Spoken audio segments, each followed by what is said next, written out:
little girl mouthed 3 words to me that night. Thank you for my sloth. Her hands were nailed to the table. Her mother's mouth was sewn shut with black thread.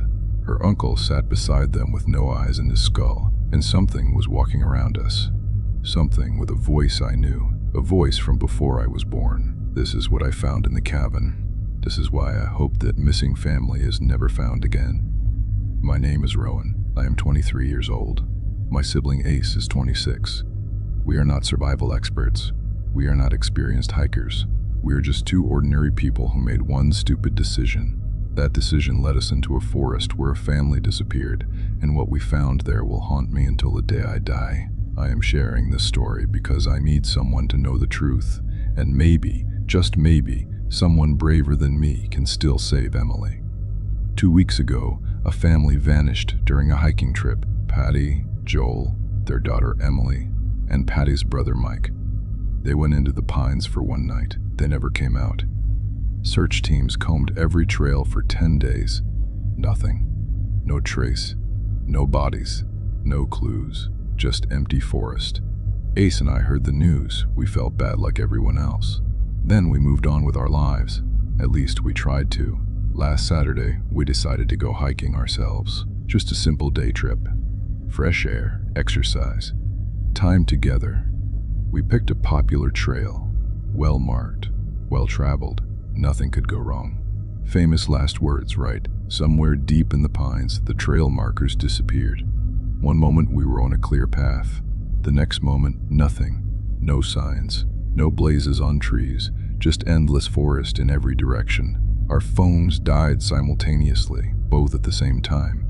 100% battery to 0 in a single blink.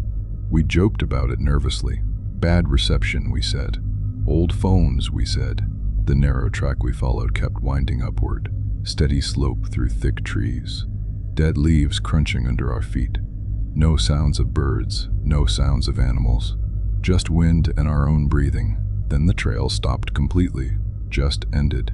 Like someone erased it. We stood there ready to turn back. That's when I noticed something ahead. A clearing. Smooth, flat ground. Remains of the stone fire circle. Discarded soda cans glinting in the afternoon sun. Ace grumbled about lazy hikers. They walked forward to collect the trash. Then they stopped, bent down, held up a pink backpack. Bright pink. Children's size. Covered in little sparkly patches. My stomach dropped. Ace opened the backpack. Inside, we found a notebook, a crumpled paper lunch bag, and a sloth plushie. The plushie was worn and matted, like someone had cuddled it every single night. Found a snack for you. Ace tossed me the lunch bag. I caught it instinctively. Then the smell hit me. Rotting sandwich remains, furry mold covering old bread, a mushy apple at the bottom. I pulled out the apple and threw it at my sibling.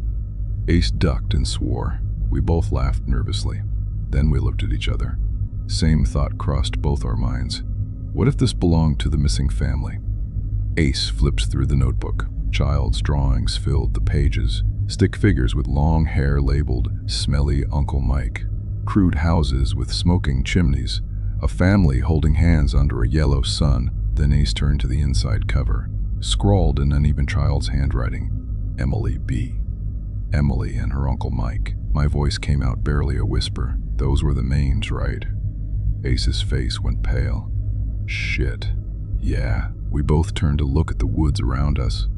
The trees seemed darker now, closer together, like they were leaning in to listen. We need to call this in. Ace was already patting their pockets for a phone. Then they remembered. Dead. Both dead. Afternoon sunlight still slanted through the branches. Maybe 3 hours of daylight left. The campsite showed no other traces of the family. They had packed up and moved on from here.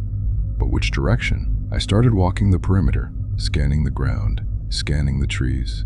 Then I saw it. Something pink fluttering in the distance, caught on a fallen trunk. Rowan, don't get lost, Ace called after me. I ignored them and pushed through bramble. Dead leaves crackled under my boots. Branches scratched my arms. I reached the fallen trunk and grabbed the fabric. A girl's sweater. Bright pink, same color as the backpack. I turned the collar inside out. Written on the tag in permanent marker, Emily B. My heart hammered against my ribs. Ace, get up here. Behind me, I heard rustling. Then Ace's voice, closer now. What did you find? I held up the sweater, pointed beyond the trunk. A trail wound upward through the trees. Well-trodden, almost inviting, like it was waiting for someone to follow. Ace reached my side and stared at the path. Their analytical brain was already working. That's not the way we came from. We're way off track. They pulled blue painter's tape from their bag, wrapped a piece around a nearby branch. Smart. They had been marking our trail since we left the main path. We have to find them. I was already moving toward the trail. Ace grabbed my arm. We could get just as lost as they are. We can't abandon them, Ace. Rowan. Their eyebrows drew together. Serious face. The face they used when I was about to do something monumentally stupid. We need to call this in. If we wander off into those woods, we might as well put ourselves on the missing persons list right now. Back and forth we argued. Me, rash and stubborn. Them, analytical and equally stubborn. I'm the dreamer. Always ready for adventure. I wore a bracelet that said, all who wander are not lost. Ace only followed charted paths. Believed only in hard facts, never in airy possibilities. But today, they had been marking branches since we left the main trail. Blue tape, rock piles, small signs of passage. Because even Ace knew the forest was dangerous, I pointed into the woods. Think of Emily. She's out there. She needs her sloth. If we leave and lose all trace of that little girl forever, I will never forgive you. Ace stared at me. The sun was sinking lower. Orange rays turned their brown hair into a golden halo, but their face was shadowed, unreadable. The hesitation on their face said everything. Finally, Ace swore. They grabbed the roll of blue tape and slammed it into my hand. This is the stupidest thing you have ever done. Their voice shook with anger, with fear. But fine, you do what you're gonna do. I will go call it in and then come back for you. I will follow your trail. If you get lost and starve out here and die, I will never, ever forgive you. Mark every single fucking tree, Rowan. I will. I promise. Ace hugged me hard, then they spun and walked away. And for the record, they shouted over their shoulder, you are a total moron! I flipped them off, without even looking back. Ace raised their arm and flipped me off in return. Then I turned to face the trail, marked the first tree with blue tape, and started climbing. The temperature dropped as I climbed. Not gradually, not naturally. It felt like walking into something that didn't want me warm. The trail was too clean, too clear. No fallen branches, no thorns, almost maintained. Like it was waiting for me. I kept marking trees with blue tape, just in case. After 40 minutes, the trees opened, and I saw the cabin. Old wood, crooked roof, windows filled in dirt. It looked abandoned for decades. A pink thermos sat on the steps. I picked it up, covered in anime stickers. Childish, bright, Emily's. My stomach twisted. The door hung slightly open. The smell reached me first. Rotting meat, stale air, something sour and wrong. I pushed the door. Inside, 4 people sat at a wooden table. Joel, Patty, Emily, and Uncle Mike. They were holding hands. Joel lifted a finger to his lips. Shh. Patty's mouth was sewn shut with black thread. Emily stared at the sloth in my hand. Uncle Mike didn't move. I stepped closer. Joel motioned to the empty chair beside him. Confused, I sat. The door slammed behind me. Footsteps, slow, heavy, moving around the table. Joel shut his eyes tight. I followed. The footsteps stopped beside me. Cold breath touched my ear. A whisper, Rowan. It knew my name. The voice felt ancient, familiar, like something from childhood I couldn't remember. The footsteps circled once. Then the door clicked shut. Silence. I opened my eyes. Uncle Mike's eyes were gone. Bloody sockets, empty. His mouth sewn tight. On the table, carved deep into the wood. Speak and be silent. Look and be blinded. Leave and be blinded. When the last share is filled, you will be free. I finally noticed Emily's hair is filled. You will be free. I finally noticed Emily's hands, nails to her palms, driven into the table, her small fingers trembling. Joel traced letters into the wood. Don't look at it. It takes what you use. Mike looked. It took his eyes. Patty screamed. It took her voice. Joel tried to run. The forest brought him back. They were waiting for the last chair, for me. Emily looked at the sloth, mouthed, "Please." Joel suddenly shouted one word. "R1!" The door burst open, and the laughter returned. Joel's scream shattered the air. The door exploded inward. Wind tore through the cabin. Candles died instantly. "Don't look!" Joel roared. I kept my eyes shut. Footsteps slammed across the floor, heavy, deliberate, then a wet, choking scream. "Joel!" Something hit the table hard. Metal striking wood, a hammer. I didn't think. I ran. Through the doorway. Down the steps, into the freezing dark. The sky was deep purple now. Almost night. How long had I been inside? Branches clawed at my face as I sprinted downhill. Behind me, laughter. Not close, not far, just there, following. I ran harder, slipped, fell, scrambled back up. The laughter shifted sides, left, then right, like it was circling me. "Rowan," it whispered, drawn out, mocking. I burst through a line of trees and stopped. The cabin stood in front of me. Same crooked roof, same open door. Impossible. I turned and ran the opposite direction. Awful now.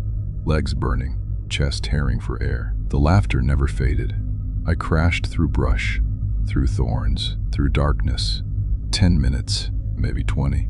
I stumbled into a clearing. The cabin waited there. Door open. Inviting. I understood then. It wasn't chasing me. It was hurting me. I backed away slowly. The door creaked wider. The laughter softened into something almost gentle. "Come back." My foot hit a root. I fell hard, and the world shifted. Suddenly I was sitting, wood beneath my hands, cold iron piercing my palms. I opened my eyes. I was back at the table. Joel sat beside me, his hands nailed down now, fresh blood running over old stains. Patty stared forward, unmoving. Emily's head rested on her sloth. Uncle Mike slumped in his chair, decomposing. There was one empty seat, across from me, waiting. The door shut on its own. The laughter stopped. Silence pressed in. Something moved behind me. Slow steps. It leaned close. Cold breath against my neck. You almost filled it. Then it stepped away and waited. I don't know how long I sat there. Time didn't move inside that cabin. The air felt thick, heavy, preserved. Joel's head hung forward now. Blood dried around the nails in his hands. Patty's stitched mouth twitched slightly, like she was trying to pray. Emily's fingers curled around her sloth. The empty chair faced me, waiting. The laughter didn't return, but I felt it. In the walls, under the floor, inside my chest.